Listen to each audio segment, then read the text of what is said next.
Você errou, tente consertar. Fale com seu amigo, peça perdão a ele porque o que você fez. Se tá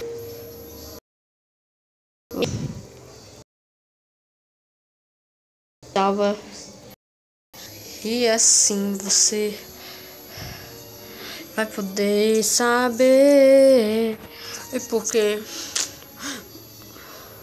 seu amigo estava triste, chorando, lamentando por você ter o xingado, porque só usa 2 óculos. Você chamou ele de 4 olhos. Oh, coisa feia. Isso é muito feio.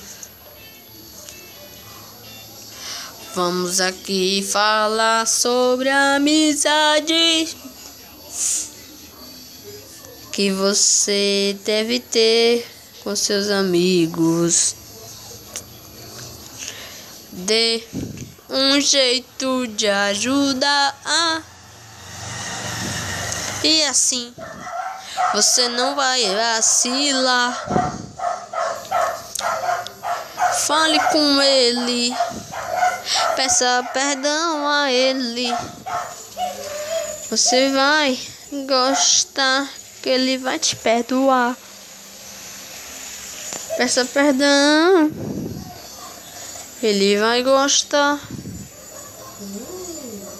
Você vai pode pedir perdão para ele aceitar. De repente ele liga para você. Ele fala: amigo, eu te perdoo. Eu quero só saber se você me perdoa. E ele diz: claro que sim, eu te perdoo. Então você pode fazer isso. Nunca desista de sua amizade.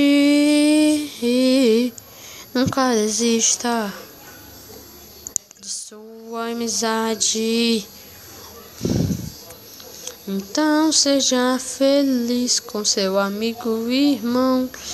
Então vamos abrir as nossas mãos. Vamos ajudar a ele, caso ele precise. Vamos brincar com ele, caso ele fique triste. Vamos fazer o que ele quer, mas só quando ele precisar de carinho. Então você ouviu essas ajudas para ter um bom amigo. Ouça elas com bastante atenção e não esqueça do seu amigo. Esse CD foi feito pelo Luiz Caleb de Lima Ferreira Moro. Avalie-se no Caleb Lima músicas iradas sobre amigos. Até a próxima.